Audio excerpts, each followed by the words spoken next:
यूं तो Bharat sugar cane production में दुनिया का सबसे बड़ा उत्पादक देश बन गया है, ब्राजील को पीछे छोड़कर। लेकिन क्या आपको पता है कि जो शुगर केन प्रोडक्शन है वो हमारे नेचुरल रिसोर्सेज पर कितना ज़्यादा बर्डन डालता है? एक डाटा के अनुसार अगर हमें 100 केजी शुगर केन प्रोड्यूस करना है तो approx 2 lakh litre of water की रिक्वायर्ड होती है। एंड आप समझ सकते हो कि एक तरफ भारत वाटर स्ट्रेस्ड जैसी स्थितियां फेस करता है और दूसरी तरफ जो ग्राउंड वाटर का ओवर एक्सप्लॉयटेशन है। तो आपको नहीं लगता कि कहीं ना कहीं भारत को क्रॉप डाइवर्सिफिकेशन करने की ज़रूरत है? आज हम इन्हीं मुद्दे पर डिस्कशन करेंगे। Hello and welcome you all. Today is 7th of August and we are going to discuss the daily Hindu newspaper analysis. But before starting the discussion, let's look at some of the ethical terms that are going to discuss today. तो हमने ethical dilemma की बात की थी।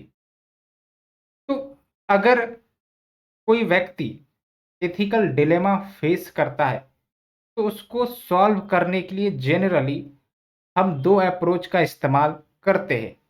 एक है आपका डेनोटोलॉजिकल approach, दूसरा है आपका कंसिक्वेंशलिज्म अप्रोच। तो आज हम डेनोटोलॉजिकल अप्रोच की बात करेंगे और कुछ एग्जाम्पल्स भी देखेंगे इस अप्रोच की। तो सबसे पहले आपको ये समझना होगा कि लेट्स से कोई व्यक्ति एक्शन करता है और जो एक्शन व्यक्ति कर रहा है उसमें दो इंपॉर्टेंट बात होती है। पहला है आपका द गोल, दूसरा है आपका मीन्स, यानी कि रास्ते जिस पर व्यक्ति चलकर उस गोल को स्थापित करेगा, उस गोल को फुलफिल करेगा। तो there is a goal and there is a means. तो एक सिनेरियो ये हो सकता है कि आपका जो मीन्स है, यानी कि जो रास्ता है जिस पर चलकर आप गोल को अचीव करोगे, उसको आप काफी ज्यादा इंपॉर्टेंस देते हो। दूसरा है कि आप गोल को, इंड गोल को काफी ज्यादा अहमियत देते हो as compare to the means. तो जब आप मीन्स को काफी ज्यादा अहमियत देते हैं एज कंपेयर टू गोल, तो वो आपका कहलाता है डेनोटोलॉजिकल अप्रोच। और जब आप गोल को काफी ज्यादा अहमियत देते हैं इररिस्पेक्टिव ऑफ द मीन्स, कि वो जो रास्ते हैं वो सही है या गलत है, तब उसको हम कहते हैं कंसिक्वेंशलिज्म अप्रोच। ठीक है। एग्जाम्पल के तौर पर आप समझिए, जैसे मैं आपको एग्जाम्पल देता हूं। यूपीएससी का एग्जाम आप दे रहे हो, ठीक है, काफी ज्यादा तैयारी कर रहे हो। लेट्स से कि प्री का एग्जाम होने से 10 दिन पहले यूपीएससी का पेपर लीक हो जाए और आपको वो क्वेश्चन पेपर हाथ लग जाए। ठीक है। तो आप एक डिलेमा में हो कि क्या हम इस क्वेश्चन को पढ़कर एग्जाम देने जाए या फिर हम अपनी तैयारी पर रिलाय करें। तो यहाँ पर इथिकल डिलेमा आपके पास आया। तो अगर आप अपने गोल को ज़्यादा अहमियत दे रहे हो कि नहीं, मुझे तो यूपीएससी निकालना है, क्वेश्चन पेपर चाहे हमें पहले ही क्यों ना प्राप्त हो गया हो, फिर भी हम उस क्वेश्चन पेपर को पढ़कर हम अपने गोल को अचीव करेंगे। यानी कि आप रास्ते पर फोकस नहीं कर रहे हो कि जो रास्ता है वो सही है या गलत है, आप बस इंड गोल पर फोकस कर रहे हो, बस मेरा सिलेक्शन हो जाए। तो ये जो अप्रोच है उसको हम कहते हैं कंसिक्वेंशलिज्म वाला अप्रोच। लेकिन दूसरी तरफ आप ये डिसाइड करते हो कि नहीं, गोल तो ठीक है मेरा यूपीएससी क्लियर करने का है, लेकिन रास्ते सही होने चाहिए, रास्ते गलत ना हो। तो आप यहाँ पर मीन्स को काफी ज्यादा अहमियत दोगे, अपने रास्ते को काफी अहमियत दोगे। तो उस सिनेरियो में जो अप्रोच निकल कर आता है वो है आपका डेनेटोलॉजिकल अप्रोच। तो डेनेटोलॉजिकल अप्रोच में हम मीन्स को ज्यादा अहमियत देते हैं एंड कॉन्सिक्वेंशलिज्म अप्रोच में हम गोल को काफ़ी ज़्यादा अहमियत देते हैं। हमने ये एक एग्जाम्पल बताया, और भी एग्जाम्पल हम विभिन्न पर्सनालिटी से निकाल सकते हैं। जैसे महात्मा गांधी की बात करते हैं, तो उन्होंने सत्याग्रह और अहिंसा की बात की, और जो आपका सत्याग्रह और अहिंसा है, उन्होंने पूरे जीवन भर इसका पालन किया, डिस्पाइट कि कभी-कभी उनको इस टूल के माध्यम से सक्सेस नहीं मिली, लेकिन फिर भी उन्होंने अपने रास्ते को नहीं छोड़ा, अपने जो टूल्स है उसको नहीं छोड़ा। ठीक है? तो इसका मतलब महात्मा गांधी का जो अप्रोच था, वो डेनोटोलॉजिकल अप्रोच था। उन्होंने मीन्स को ज़्यादा इम्पोर्टेंस दिया to attain independence from the British colony. ठीक है? तो आपको होप ये एग्जाम्पल समझ में आ गया होगा।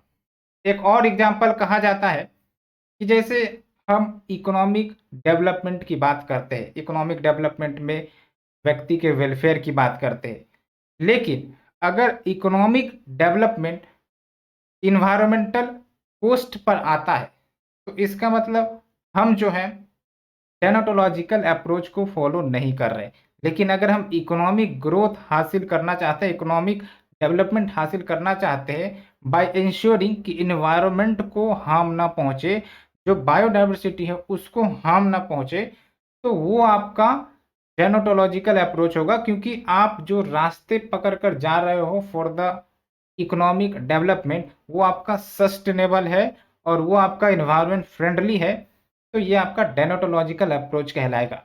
तो और भी बहुत सारे एग्जाम्पल है, आप एक दो एग्जाम्पल और अपने से सोच सकते हो और एग्जाम्पल हमें दे सकते हो।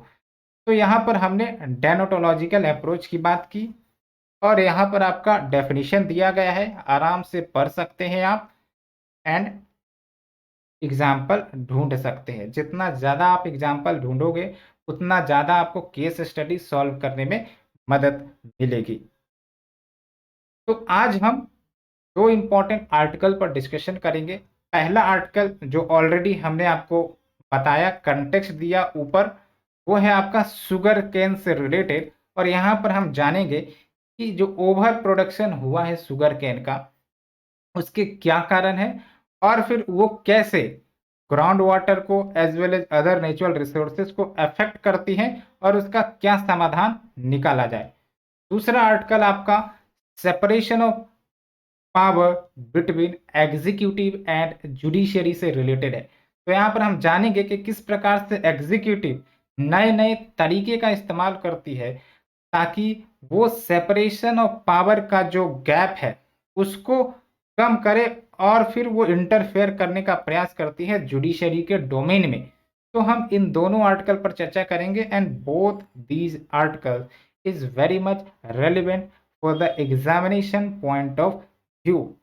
तो let's start with the discussion.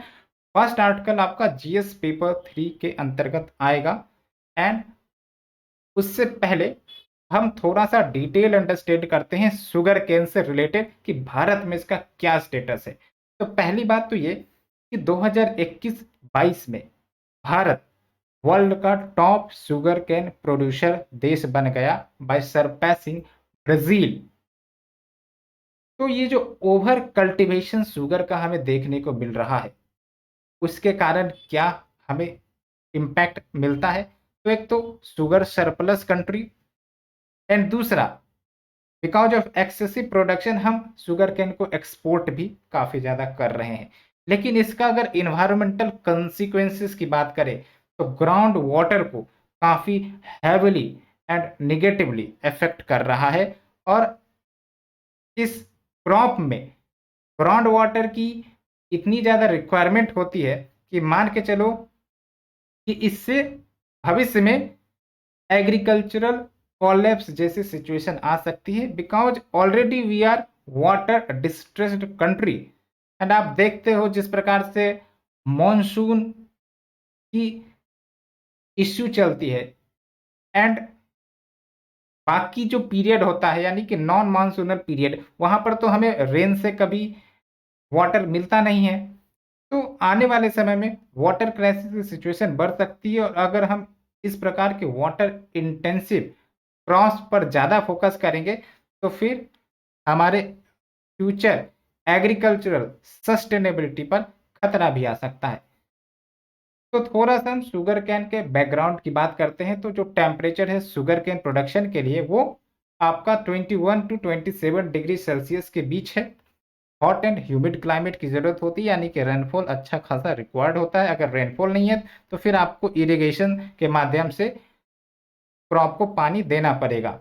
Rainfall आप देख सकते हो approx 75 to 100 centimetre. And also soil type की बात करें तो डीप, रिच, लोमी सॉइल।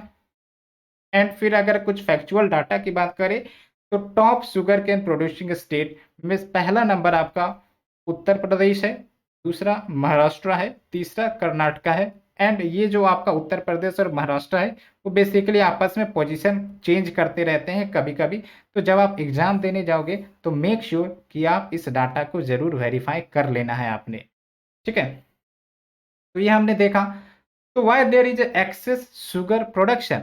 तो सिंपल सी बात है। पहली बात तो ये कि भारत वर्ल्ड का लार्जेस्ट कंज्यूमर है शुगर का। और दूसरी इंपॉर्टेंट बात जो आपको ध्यान रखनी है कि गवर्नमेंट की जो पॉलिसी है, चाहे वो सेंट्रल गवर्नमेंट हो या स्टेट गवर्नमेंट हो, उनकी जो पॉलिसी है वो रिफ्लेक्ट करती है कि फार्मर्स कौन से क्रॉप को उगाएंगे, कौन से क्रॉप को नहीं उगाएंगे। जैसे शुगर कैन पर फार्मर्स को फेयर एंड रेम्यूनरेटिव प्राइस उपलब्ध है। और एफआरपी स्कीम के तहत क्या होता है कि जो शुगर मिल्स है जो फार्मर से शुगर केन खरीदते हैं उसको एक मिनिमम गारंटीड प्राइस फार्मर को प्रोवाइड करनी होगी, उसके नीचे वो प्राइस नहीं पे कर सकते। That's why farmers feel incentive कि हमें शुगर केन प्रोडक्शन करना चाहिए। और इतना ही नहीं, स्टेट गवर्नमेंट भी सब्सिडी देने का प्रयास करती है विभिन्न विभिन्न माध्यम से। तो ये हो गया। तो आखिरकार ओवर प्रोडक्शन तो हो गई।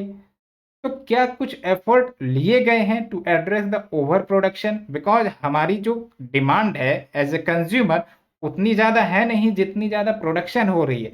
तो आखिरकार जो एक्सेस प्रोडक्शन है उसको कहाँ डाइवर्ट किया जा रहा है? उसको डाइवर्ट किया जा रहा है इथेनॉल प्रोडक्शन में। इथेनॉल आपको ही पता है कि आजकल डिमांड में काफ़ी ज़्यादा है। क्यों? बिकॉज इथेनॉल ब्लेंडिंग की जाती है, ब्लेंडिंग की जाती है आपके पेट्रोल और डीजल के साथ, ताकि हमारा जो क्रूड ऑयल इंपोर्ट है वो कम हो सके और साथ ही साथ हम पॉल्यूशन से भी लड़ सके एंड ग्लोबल वार्मिंग से भी लड़ सके। तो अगर हम वेरियस यूजेज ऑफ इथेनॉल की बात करें तो आप यहाँ पर देख लो। It is an active ingredient in alcoholic beverages. Also it is used in chemicals, cosmetics industries and in the transportation sector, which is very very important. The use of ethanol blended petrol significantly reduces harmful emissions in the atmosphere like carbon monoxide. और government इसके लिए ethanol blending programme भी लेकर आई थी। ये programme 2003 से ही चल रहा है, लेकिन धीरे धीरे जो ब्लेंडिंग का टारगेट है ना उसको काफ़ी ज़्यादा बढ़ाए गए हैं। जब वो आपका प्रोग्राम शुरू किया गया था तो टारगेट थी इथेनॉल ब्लेंडिंग की मात्र 5%। अब आपको मैं बेसिक बताता हूँ इथेनॉल ब्लेंडिंग मतलब क्या होता है। जैसे आपका जो कार है, जो व्हीकल है, वो बेसिकली पेट्रोल या डीजल से चलती है, ठीक है। एंड बिकॉज ऑफ दैट काफ़ी ज़्यादा पॉल्यूशन करती है, एनर्जी कंजम्पशन करती है। तो गवर्नमेंट को आइडिया आया कि क्यों ना हम पेट्रोल और डीजल के साथ इथेनॉल को मिक्स करने लग जाए। भले ही हमें इंजन में मॉडिफिकेशन करना पड़ेगा लेकिन वो तो किया जा सकता है। लेकिन इससे हमारा जो लार्जर एम है इन्वायरमेंट को प्रोटेक्ट करने का, क्लाइमेट चेंज को रोकने का, वो अचीव हो सकता है। तो गवर्नमेंट ने टारगेट लाया। शुरुआत का जो टारगेट था वो था 5%, कि लेट्स से कि 95% पेट्रोल होगा प्लस 5% हम इथेनॉल का मिक्स कर देंगे और फिर वो व्हीकल में इस्तेमाल होगा। तो इससे कम से कम 5% जो आपका एक्स्ट्रा पेट्रोल या डीजल लग सकता था वो तो कम हुई, और इससे जो आपके इन्वायरमेंटल पोल्यूशन हो सकते थे वो भी कम हुआ। तो दैट्स वाई गवर्नमेंट इस टारगेट को प्रमोट कर रही थी और धीरे धीरे इस फील्ड में सक्सेस हुआ। तो गवर्नमेंट ने टारगेट को 10% किया। 10% का टारगेट अचीव कर लिया गया है, इसलिए गवर्नमेंट ने टारगेट को और बढ़ाकर 20% बाय 2025 करने का प्रयास किया है। तो अब गवर्नमेंट का एम है कि हम एथेनॉल ब्लेंडिंग 20% कर दे बाय 2025। तो ये आपको बेसिक ओवरव्यू पता चल गया होगा। मैंने ईबीपी यानी कि इथेनॉल ब्लेंडिंग प्रोग्राम के बेसिक्स आपको बता दिए। 2003 में ये कंसेप्ट लाया गया था। इसका एम था, एक तो ऑयल इंपोर्ट हम काफ़ी ज़्यादा करते हैं, आज भी हम ज़्यादा करते हैं, तो उसको कम किया जाए और ग्रीन हाउस गैस एमिशन को भी कर्टेल किया जाए। टारगेट बढ़ाया गया, 20% कर दिया गया। अब हमें 2025 तक फुलफिल करना है। और इतना ही नहीं, इथेनॉल को प्रमोट करने के लिए गवर्नमेंट ने जीएसटी पर भी कमी की। जैसे पहले 18% जीएसटी लगता था, अब 5% लगता है। तो ऐसे में गवर्नमेंट कोस्ट को कम करने का प्रयास कर रहे हैं ताकि हम स्विफ्टली अच्छे से ट्रांजिशन कर पाए towards more cleaner fuel. So that represent very successful initiative of the government। But जहां तक मेन मुद्दा है इस आर्टिकल का वो है कि जो आपका शुगर केन प्रोडक्शन है वो ग्राउंड वाटर को काफी डीपली इम्पैक्ट करता है। कैसे?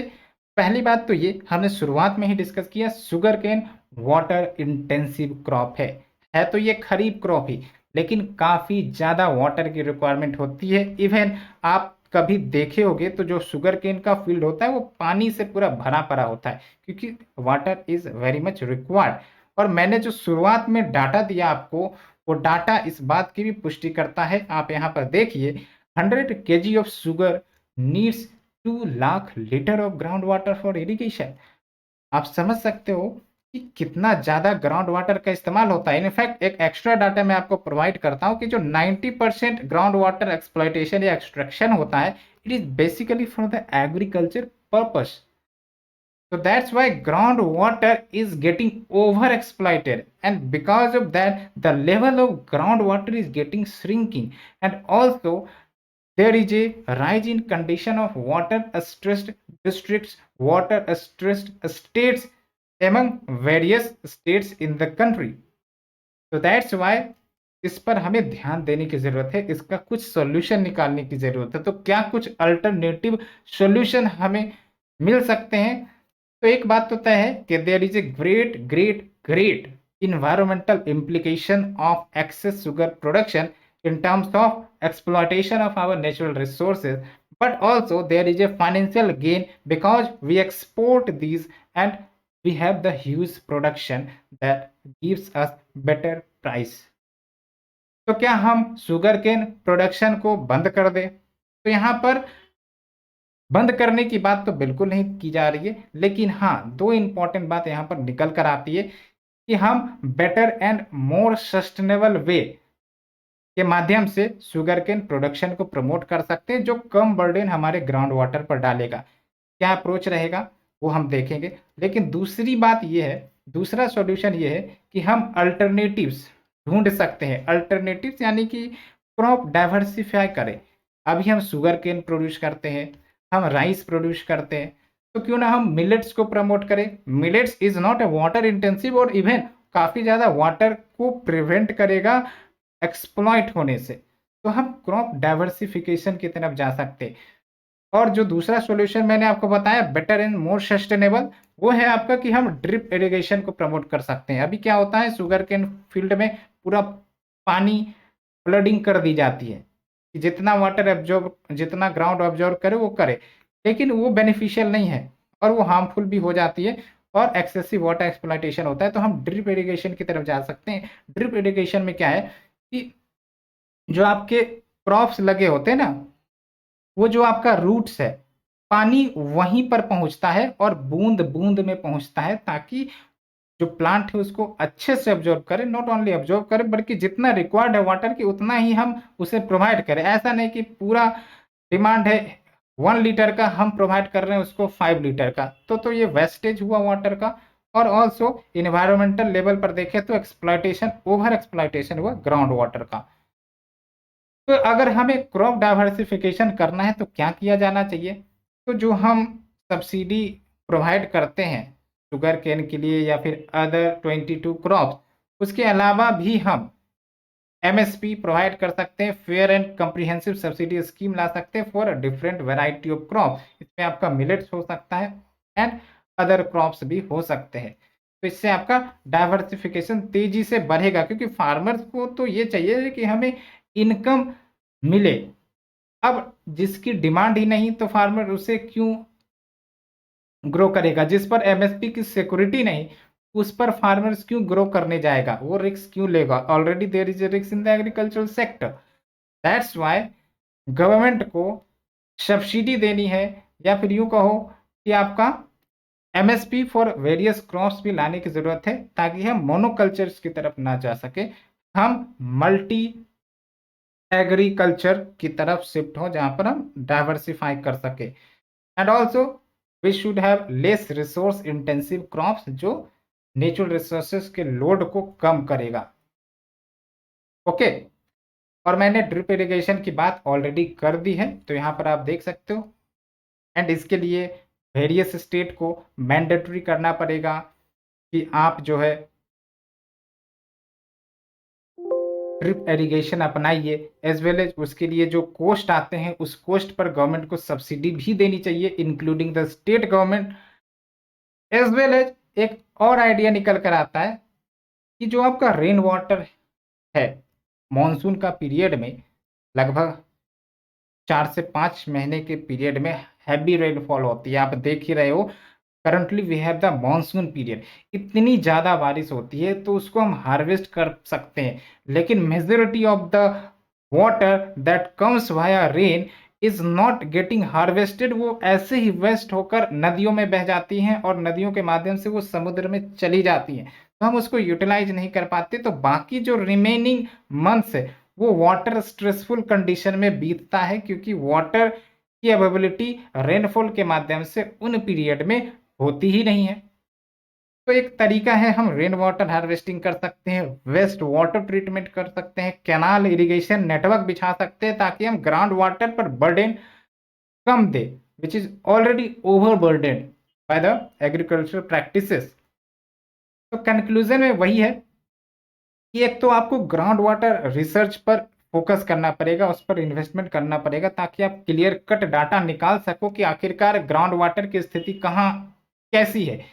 कहीं पर काफी ज्यादा स्ट्रेस्ड कंडीशन है तो कहीं पर ठीक है, क्या है, पूरा पैटर्न निकालना पड़ेगा। उसके लिए पूरी तरीके से रिसर्च करने की जरूरत है।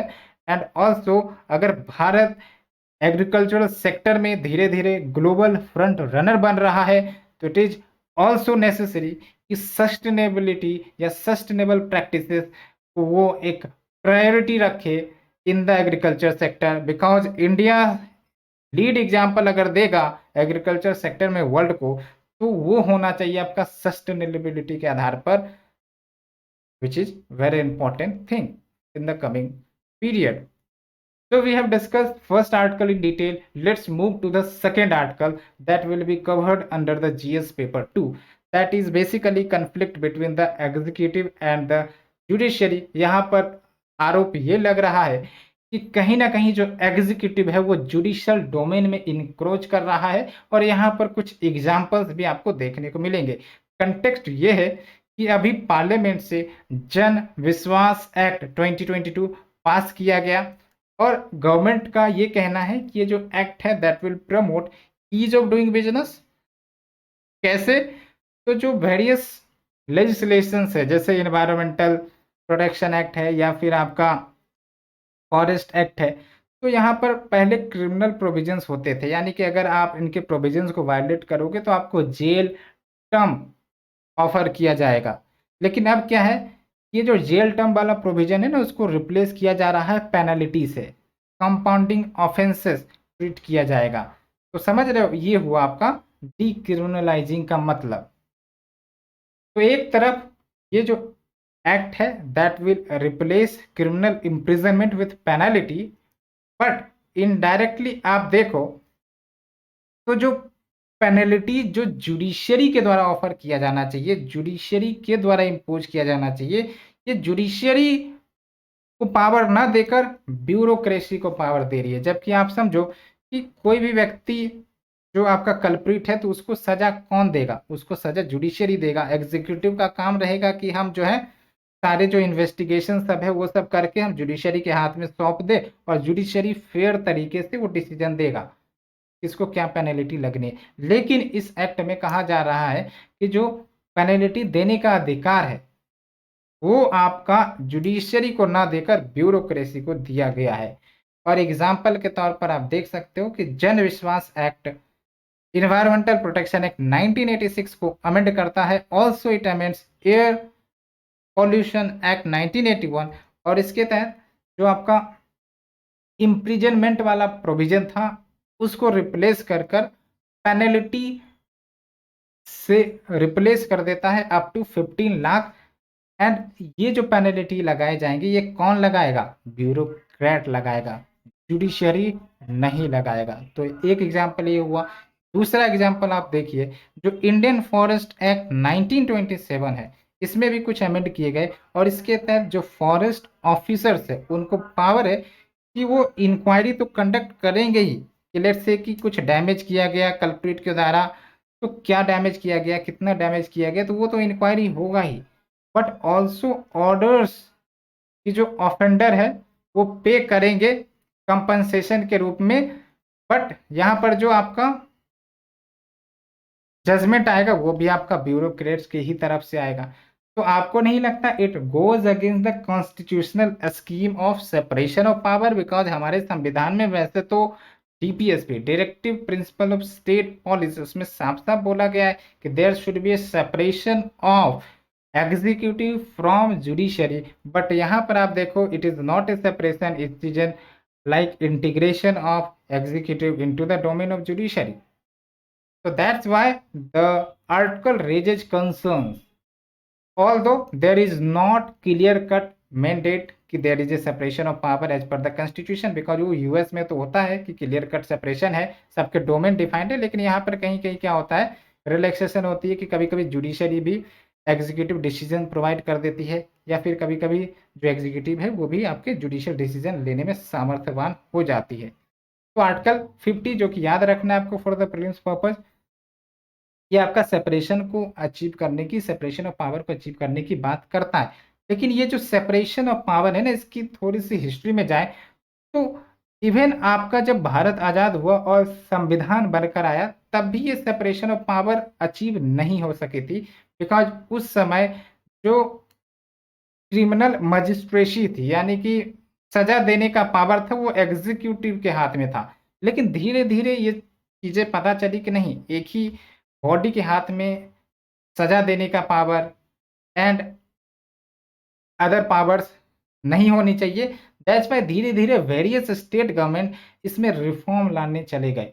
जैसे 1970 जब आया तो बहुत सारे स्टेट ने लेजिस्लेचर के माध्यम से सेपरेशन ऑफ पावर का प्रयास किया। एग्जाम्पल के तौर पर West Bengal separation of judicial and executive functions act 1970। But that is not sufficient because आप देख सकते हो 1980s के बाद से bureaucracy has tried 3 different routes to capture judicial power. Route तो और भी ज्यादा हो सकते हैं बट इस आर्टिकल में 3 ऐसे बात ही बोली गई है जहां पर प्रयास किया गया कि किस प्रकार से एग्जीक्यूटिव जुडिशियल पावर को कैप्चर कर ले। First is your different ministry, जो भी वेरियस मिनिस्ट्रीज हैं, they begin creating judicial tribunals and because of that tribunals they took over various judicial functions. तो ट्रिब्यूनल्स में जो मेंबर्स होते हैं जनरली गवर्नमेंट के ही द्वारा अपॉइंट होते हैं। तो आप समझो गवर्नमेंट ने ट्रिब्यूनल्स बनाया, मेंबर्स भी गवर्नमेंट का, तो फिर फैसला जो है आपको भी नहीं लगता कि बायस्ड हो सकता है।